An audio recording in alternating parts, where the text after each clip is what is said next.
We're not going to care about safety. We're not going to care about scores. We're just wanting to beat the game. It's pushing yourself to be the best at the game. Long story short, it changes the way to play the game. It'll just blow your mind. How did they kill that boss in 5 seconds? Oh, how did they just warp from the Deku tree to Ganon's tower in a second? What just happened?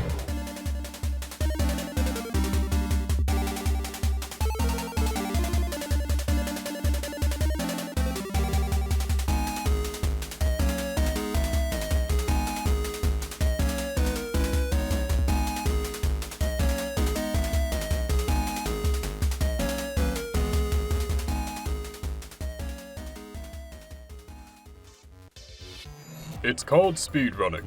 Gamers race each other and themselves to complete their favorite games in record times. It all started in 1994 when a feature of the shoot 'em up Doom allowed players to record and share their playthrough of the game. Dedicated players started creating online scoreboards where they could compare their completion times.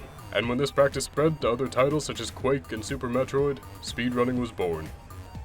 Runners will use any advantage they can to get ahead. From incredibly precise jumps and maneuvers to game-breaking glitches that let them skip huge portions of the game. In The Legend of Zelda: Ocarina of Time, for example, the world record cuts what's normally an over 20-hour epic down to less than 5 minutes. How did they do it? Well, in Ocarina of Time, the speedrunning community discovered a way to skip themselves from the very first boss fight of the game to the Ganon fight at the end. Members of the speedrunning community are constantly experimenting and pushing the limits of their favorite games, trying to find new glitches or faster ways to get through the game using what they already know.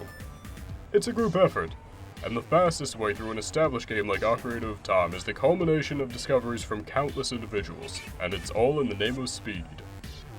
I used to work a lot more on Donkey Kong 1994 for the Game Boy, and that one has a very interesting glitch. If you're facing a wall to the right side of the screen, or the wall's on your right, say Mario's here because you play as Mario, if I jump and I'm in contact with the wall at the top of my jump, for some reason, for a single frame, if I press jump a second time, he will jump in the air again, even though he's in the air. So what this means is that basically I can jump just a little bit higher than originally intended. So a lot of places in the game, they put obstacles or platforms for you to get up to just a little bit higher than your jump is supposed to be, so that it's out of reach. You can't, get whatever you need to do up there. You have to go around and solve a puzzle to get up to that platform. Well, with that glitch, since now our jump's a little bit higher than the developers originally intended, instead of only jumping up here to the platform, all of a sudden, we can jump up straight to the top of the platform. So we basically cut out most of the level. With Twilight Princess, one of the most game-breaking glitches is called EMS, or Early Master Sword. The Master Sword typically, I don't know an exact time, but I would estimate takes between 5 and 6 hours to get, normally. With EMS, or Early Master Sword, you can get it in about 20 minutes. Using an enemy with manipulating his movement, he attacks you, you jump attack him as he's trying to hit you, you land on a ledge where you're not supposed to be able to get to, you're out of bounds, you can run to the Master Sword area in well under half an hour. These techniques don't come easy. Speedrunners can spend hundreds of hours studying and practicing their runs. Some of the most precise inputs are what's called frame perfect, meaning the player has a window of just a single frame to perform the correct input. Blink and you'll miss it. Literally. At 30 frames per second, blinking would take over 10 frames. In this clip from a 3-hour run of Paper Mario, the runner, GigaDB, has to hit the jump button at the exact frame that Mario touches the ground. One missed jump, and he'll have to either restart the game and take it from the last checkpoint, or play an entire level he could have skipped. I was kind of under the impression of, well, this guy beat it in 3.5 hours and he kept saying this was a really bad run, so how hard could it really be? I didn't think it was going to be too tricky. I figured I'll just get in and give it a shot. I learned the first few tricks of Twilight Princess, and I kind of learned it on my own before I had really talked to anybody.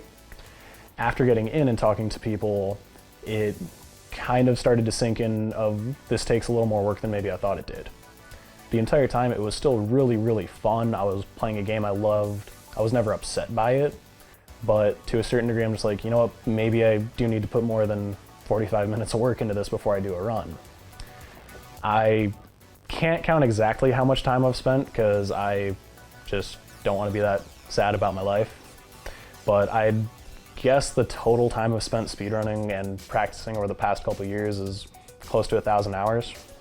Most of the time when you play a game or you look up a guide or an FAQ, they're going to tell you this is an easy way to beat the game.